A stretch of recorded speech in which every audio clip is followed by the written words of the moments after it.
അസ്സലാമു അലൈക്കും വറഹ്മത്തുള്ളാഹി വബറകാതുഹു. ബിസ്മില്ലാഹി മാഷാ അല്ലാഹ് ലാ ഖുവത ഇല്ലാ ബില്ലാഹ്. അല്ലാഹുമ്മ സ്വല്ലി അലാ സയ്യിദിനാ മുഹമ്മദിൻ വഅലാ ആലി സയ്യിദിനാ വ മൗലാനാ മുഹമ്മദ്. അൽഹംദുലില്ലാഹ്. അല്ലാഹു സുബ്ഹാനഹു വ തആല നമുക്ക് നാമുമായി ബന്ധപ്പെട്ടവർ നമ്മുടെ അൻവറെ ഫജ്റിൻ്റെ കുടുംബം എല്ലാവർക്കും അല്ലാഹു ലോക ആഫിയത്ത് തരട്ടെ. കമൻറ്റിൽ സന്തോഷം പറയുന്ന, കൽബ് നിറച്ച് ദുആ ചെയ്യുന്ന, നമ്മുടെ ക്ലാസ് കേട്ട് മറ്റുള്ളവർക്ക് ഷെയർ ചെയ്യുന്ന എല്ലാവർക്കും അല്ലാഹു ബറക്കത്ത് നൽകട്ടെ. നമ്മുടെ മരിച്ചവർക്ക് അല്ലാഹു ജന്നത്ത് കൊടുക്കട്ടെ. എല്ലാ മുഅ്മിനീങ്ങൾക്കും മഗ്ഫിറത്ത് കൊടുക്കട്ടെ. ആമീൻ യാ റബ്ബൽ ആലമീൻ. അൽഹംദുലില്ലാഹ്. അല്ലാഹുവിൻ്റെ അപാരമായ നിഅമത്ത് കൊണ്ട് പരിശുദ്ധമായ റബീഉൽ സാനി, റബീഉൽ ആഖിർ, രണ്ടാം വസന്തത്തിൻ്റെ ആദ്യത്തെ പോരിശാക്കപ്പെട്ട പകലിലാണ് നമ്മൾ ഒരുമിച്ച് കൂടിയിട്ടുള്ളത്. ഈ പുണ്യമാക്കപ്പെട്ട പകലിൽ പ്രിയപ്പെട്ടവരെ, എന്താ നമ്മൾ പ്രധാനപ്പെട്ട് ചെയ്യേണ്ടത്, ചൊല്ലേണ്ടത്, ഇന്ന് എന്താ നമ്മൾക്ക് അമൽ ചെയ്യാനുള്ളത്, അതിനെക്കുറിച്ച് ഇന്നലെ നമ്മളൊന്ന് സംസാരിച്ചിരുന്നു. ഒരുപാട് പേര് കേട്ടിട്ടുണ്ട്. ഇനിയും ആർക്കെങ്കിലും മിസ്സായിട്ടുണ്ടെങ്കിൽ ആ ക്ലാസ് കേൾക്കണം എന്ന് ഓർമ്മപ്പെടുത്തുകയാണ്. പ്രിയപ്പെട്ടവർ, ഈ ഒരു സന്ദർഭത്തിൽ നിർബന്ധമായി നമ്മൾ അറിഞ്ഞിരിക്കേണ്ട ഒരു ടോപ്പിക്കാണ് ഇന്ന് ഡിസ്കസ് ചെയ്യാൻ പോകുന്നത്. അതായത് റബീഉൽ ആഖിർ മാസത്തിലെ നഹ്സിൻ്റെ ദിവസങ്ങൾ, ബറക്കത്ത് കുറഞ്ഞ ദിവസങ്ങൾ ഏതൊക്കെയാണ്?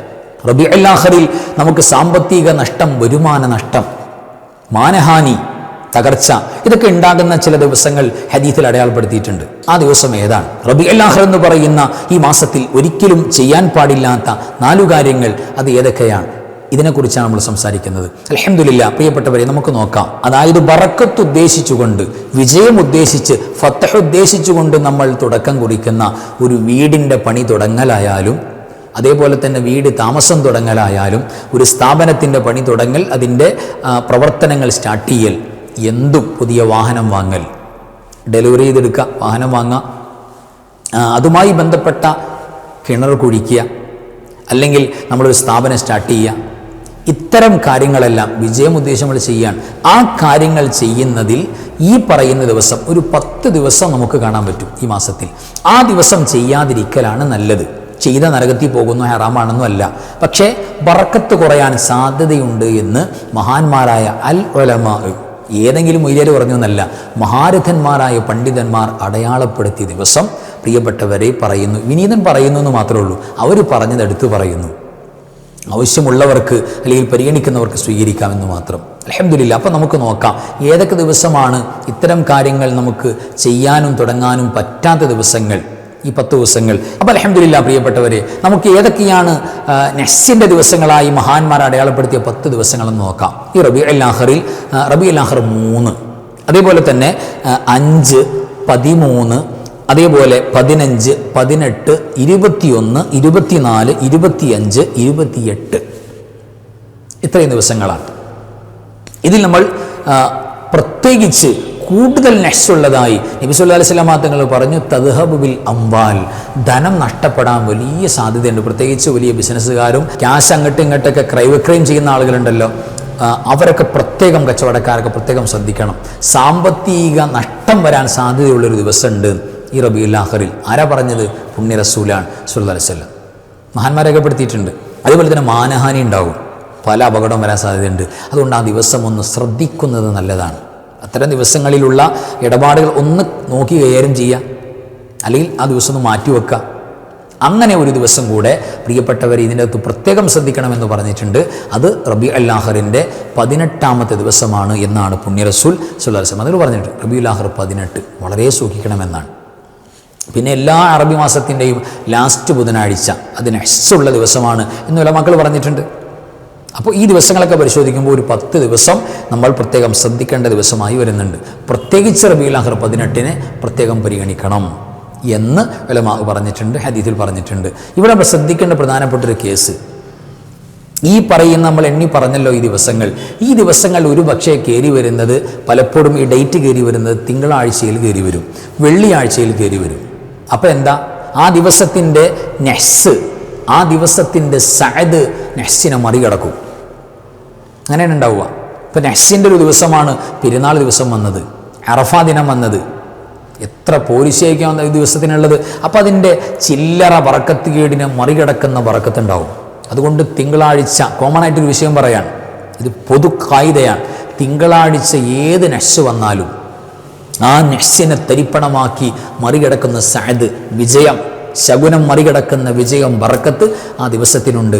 കാരണം ഫീഹി ഉലിത്തു, അത് എന്നെ പ്രസവിക്കപ്പെട്ട ദിവസമാണ്, അത് മീലാദു ഷരീഫിൻ്റെ ദിവസമാണ്, അത് നബിദിനത്തിൻ്റെ ദിവസമാണ്. എല്ലാ ആഴ്ചയിലും വീക്കിലി തിങ്കളാഴ്ച. അതുകൊണ്ട് തിങ്കളാഴ്ചയുടെ നെസ് കലണ്ടറിൽ എവിടെ അടയാളപ്പെടുത്തി കണ്ടാലും നമ്മളത് പരിഗണിക്കേണ്ടതില്ല, അത് ബറക്കത്തുള്ള ദിവസം തന്നെയാണ് എന്ന് ഞാൻ പറയുന്നത്. കാരണം ഈ നെസ്സിൻ്റെ ദിവസങ്ങൾ ഒരു പക്ഷേ തിങ്കളാഴ്ച കയറി വരും. ഉസ്താദ് തിങ്കളാഴ്ച നെസ്സിനെ അടയാളപ്പെടുത്തിയിട്ടുണ്ടല്ലോ എന്ന് ചോദിക്കേണ്ട കാര്യമില്ല. തിങ്കളാഴ്ച ബറക്കത്ത് തന്നെയാണ് നെസ്സിൻ്റെ ദിവസം കയറി വന്നാലും. അതുപോലെ വെള്ളിയാഴ്ച സയ്യിദുൽ അയ്യാം, ദിവസങ്ങളുടെ ലീഡറാണ്. അത് ഫീഹി ഖുലിക ആദമു, ആദം നബി സ്വല്ലല്ലാഹു അലൈഹി വസല്ലമിൻ്റെ ജനനദിവസം, വലിയ പവറുള്ള ദിവസം. അതുകൊണ്ട് അന്നും നെസ്സിനെ മറികടക്കുന്ന സഅദ് ആ ദിവസം ഉണ്ടാവും. രണ്ടും വിജയത്തിൻ്റെ ദിവസമാണ്. അന്നുള്ള നെസ് പരിഗണിക്കേണ്ടതില്ല. അല്ല, നമ്മൾ പരിഗണിക്കുമ്പോൾ ഈ ദിവസങ്ങൾ പ്രത്യേകം ശ്രദ്ധിക്കണം എന്ന് ഓർമ്മപ്പെടുത്തുകയാണ്. പുതിയൊരു സ്റ്റാർട്ടിങ് എന്ത് ചെയ്യാൻ തീരുമാനിച്ചാലും ഈ ദിവസം ഒന്ന് ശ്രദ്ധിക്കുക. നമ്മുടെ കലണ്ടർ നോക്കുക. ഒരുപാട് ഉമ്മമാർ, ഉപ്പമാർ, സഹോദര സഹോദരിമാർ നമ്മുടെ കലണ്ടർ ഡിപ്പെൻഡ് ചെയ്യുന്നുണ്ട്. വേറെ ഒരു ചാനലിലും ഇത്ര കൃത്യമായിട്ട് ഒരു കലണ്ടർ അവൈലബിൾ ആയിട്ട് നമുക്ക് കാണാൻ പറ്റില്ല. അള്ളാഹിൻ്റെ ഫضലാണ്. ഹദാ മിൻ ഫضലി റബ്ബി, ഹദാ മിൻ ഫضലി റബ്ബി, ഹദാ മിൻ ഫضലി റബ്ബി. ഒരുപാട് കഷ്ടപ്പെട്ടിട്ടാണ് ഇതിൻ്റെ പ്രവർത്തകൻ, നമ്മുടെ പ്രിയപ്പെട്ട കൂട്ടുകാരൻ അതിനുവേണ്ടി പണിയെടുക്കുന്നത്.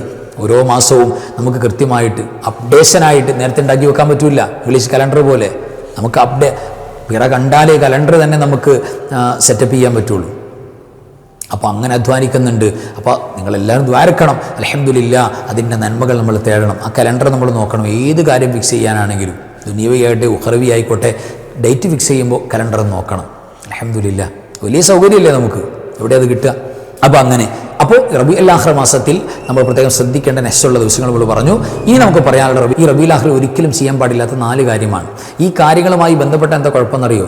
നമുക്ക് തന്നെയാണ് നഷ്ടം. അതിലൊന്നാമത്തെ കാര്യം, ആരെങ്കിലുമായുള്ള പിണക്കങ്ങളുണ്ടെങ്കിൽ, ഉടക്കാരെങ്കിലുമായിട്ട് ആരായിട്ടാണെങ്കിലും വേണ്ടില്ല, ഉടക്കുണ്ടെങ്കിൽ ഉടൻ സഡൻ ആ ഉടക്ക് തീർക്കണം, പറഞ്ഞു തീർക്കണം. കൊടുത്തു തീർക്കാനുള്ള എന്തെങ്കിലും അവർക്ക് കൊടുത്ത് തീരാവുന്ന പ്രശ്നമാണെങ്കിൽ അങ്ങനെ ആക്കണം. പ്രശ്നം നമ്മൾ സോൾവ് ചെയ്യണം. നേരിട്ട് അങ്ങനെ ചെന്ന് കാണണം. ഫോണിലാണെങ്കിൽ ഫോണിൽ ഞാനിപ്പോൾ എങ്ങനെ വിളിക്കുക? ഞാനല്ലല്ലോ വിളിക്കേണ്ടത്. ഈ ജാതി ഒരു ഈഗോയും നമ്മൾ വേണ്ട.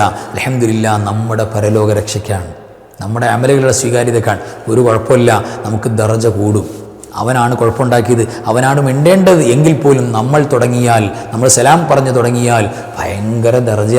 അള്ളാഹ്ക്ക് വലിയ ഇഷ്ടമാണ് നമ്മളെ, അള്ളാഹ്ക്ക് വലിയ ഇഷ്ടമാണ് അങ്ങനെ മാപ്പ് കൊടുക്കുന്നവർക്ക്. അപ്പോൾ തീർച്ചയായും പിണക്കമുണ്ടോ? അമലുകൾ കബൂലാകും. ഒരാളുടെ അല്ല, 2 പേരുടെയും സ്വീകരിക്കില്ല എന്ന് പറഞ്ഞു പുണ്യ റസൂൽ സ്വല്ലല്ലാഹു അലൈഹി വസല്ലം. 2 പേരുടെ അമല് ഉത്റുഖുഹാദൈൻ മർദൂദാകും. തൽക്കാലം അവരുടെ അമല് കാണണ്ടെന്ന് അള്ളാഹു ആഴ്ചയിൽ സംസാരിക്കുമെന്ന് പുണ്യനബി സ്വല്ലല്ലാഹു അലൈഹി വസല്ലം. അതുകൊണ്ട് പിണക്കം തീർക്കണം. ഒരിക്കലും പിണങ്ങാൻ പാടില്ല.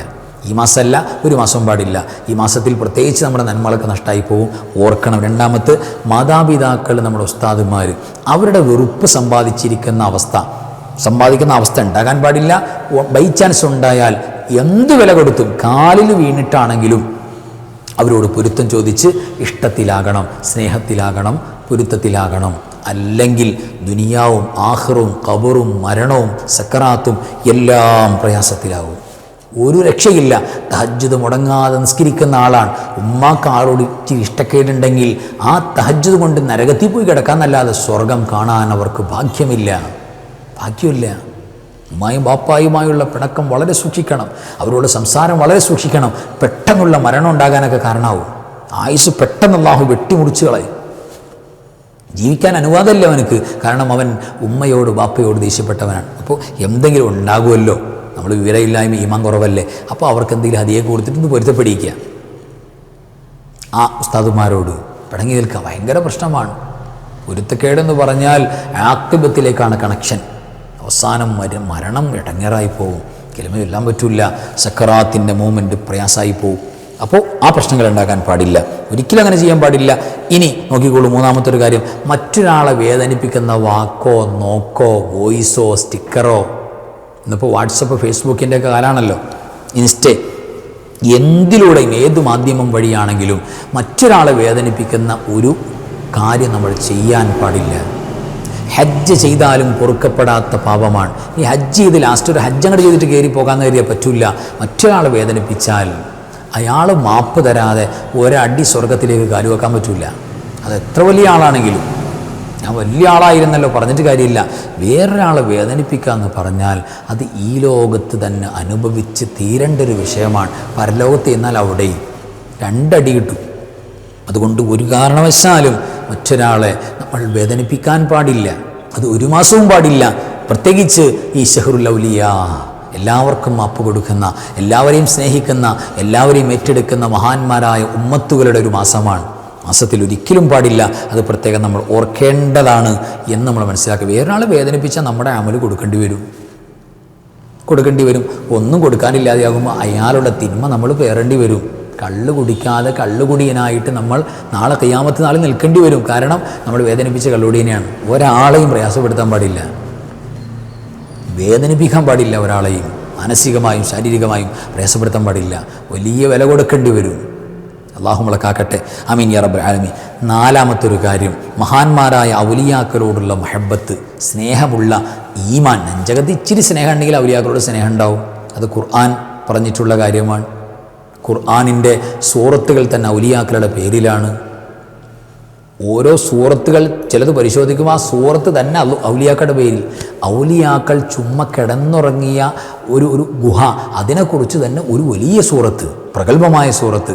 ഖുർആൻ പരിശോധിച്ചാൽ മഹാന്മാരായ ഔലിയാക്കളുടെയും മഹത്തുക്കളുടെയും ചരിത്രങ്ങൾ ഖുർആൻ പ്രസൻറ്റ് ചെയ്യുക. അപ്പോൾ വലിയ ആളുകളല്ലേ, അള്ളാഹു അല്ലേ പറയുന്നത്, വലിയ ആളുകളാണ്. ആ മഹത്വം മനസ്സിലാക്കി അവർക്ക് വേണ്ടി മദ്ഹ് മനാഖിബുകൾ പാടുക, പറയുക, മൗലിദുകൾ പാരായണം നടത്താം. മൊഹീദി മൗലിദായിക്കോട്ടെ, ഏത് മൗലിദായിക്കോട്ടെ, അത് പാരായണം ചെയ്യുക, നടത്താം. അത്തരം മഹാന്മാരുടെ പേരിൽ ഭക്ഷണം കൊടുക്കുക ഓരോ നാട് മഹല്ലത്തുകളിൽ. അത്തരം പ്രവർത്തനങ്ങൾ ഈമാനുള്ളവർ ചെയ്യുമ്പോൾ, പ്രിയപ്പെട്ടവരെ, ചെയ്യാൻ നിനക്ക് തൗഫീക്ക് കിട്ടിയില്ലെങ്കിൽ ഒന്നും മിണ്ടാതെ മാറിയിരിക്കണം. നീ റോങ് ആയിട്ട് എന്തെങ്കിലും പറഞ്ഞാൽ എന്ത് ഇടപാടാ ചെയ്യുന്നത്? അതും തനിച്ച മോശപ്പെട്ട ഏറ്റവും വലിയ വൃത്തികെട്ട ബിദ്അത്തും ശിർക്കുമാണ് എന്നൊക്കെ പറഞ്ഞിട്ട് വോയിസ് പറയാൻ നിന്നാൽ, പ്രിയപ്പെട്ടവരെ, വലിയ അപകടത്തിലേക്ക് പോകും. ഒരിക്കലും അത്തരം അദബ് മര്യാദ കേടുവരുന്ന ഒരു വാക്ക് പോലും പറയാൻ പാടില്ല. ഇത് സ്നേഹമുള്ളവർ, ഔലിയാക്കളോട് മഹബത്തുള്ളവർ ചെയ്യുന്നതാണ്. ഇത് പരിശുദ്ധമായ ദീൻ പുണ്യകർമ്മമായി ചെയ്തു പറഞ്ഞു കൊടുത്ത, അല്ലെങ്കിൽ ദീൻ പുണ്യമായിട്ട് അടയാളപ്പെടുത്തിയ കാര്യങ്ങളാണ്. അതിൽ ബന്ധപ്പെടുന്ന മുഅ്മിനീങ്ങളെ ഒരു കാരണവശാലും അതിൻ്റെ പേരിൽ ആക്ഷേപിക്കുന്ന സംസാരം, ഞാൻ പറഞ്ഞല്ലോ, അത്തരം പ്രഭാഷണങ്ങളുടെ, അബദ്ധജടുലമായ പ്രഭാഷണങ്ങളുടെ ക്ലിപ്പിംഗ് അല്ലെങ്കിൽ ആക്ഷേപത്തിൻ്റെ പോസ്റ്ററുകൾ ഒരിക്കലും നമ്മൾ പ്രസൻറ്റ് ചെയ്യാൻ പാടില്ല. പ്രസൻറ്റ് ചെയ്താൽ തീർച്ചയായും ദുനിയാവും ആഖിറവും നഷ്ടപ്പെടുന്ന അവസ്ഥയിലേക്ക് വരും. ഈമാൻ ഹിദായത്ത് അങ്ങോട്ട് പോകും. കാരണം ഹിദായത്തിൻ്റെ വഴി എന്ന് പറയുന്ന ഔലിയാക്കളുടെ വഴിയാണ്. അതാണ് ഫാത്തിഹ റിപ്പോർട്ട് ചെയ്തത്. ഒരിക്കലും നിഷേധിക്കാൻ പറ്റില്ല. അപ്പോൾ അതൊക്കെ പ്രത്യേകം ശ്രദ്ധിക്കണം. അപ്പോൾ ഈ റബീഉൽ ആഖിറിൽ നഹ്സിൻ്റെ 10 ദിവസങ്ങളും ചെയ്യാൻ പാടില്ല. അത് 4 കാര്യങ്ങൾ മനസ്സിലായിട്ടുണ്ടാകുമെന്ന് മനസ്സിലാക്കുന്നു. അള്ളാഹു നമുക്ക് ഇനിയും ഒരുപാട് കാര്യങ്ങൾ പറയാനും പഠിക്കാനും തൗഫീഖ് നൽകട്ടെ. വിജയത്തിലും സലാമത്തിലും ആക്കട്ടെ. വാഖിറു കലാമി അൽഹംദുലില്ലാഹ്. അസ്സലാമു അലൈക്കും വറഹ്മത്തുള്ളാഹി വബറകാതുഹു.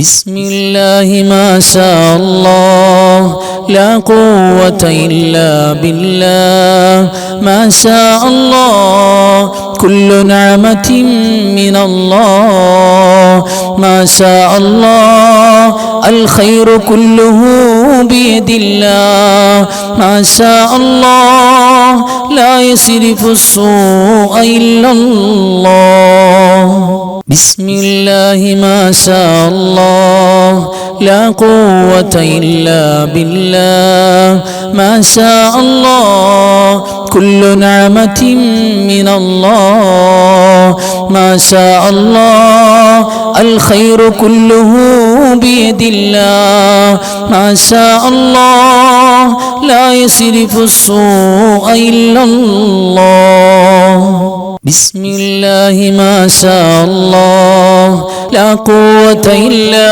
بالله ما شاء الله كل نعمة من الله ما شاء الله الخير كله بيد الله ما شاء الله لا يصرف السوء إلا الله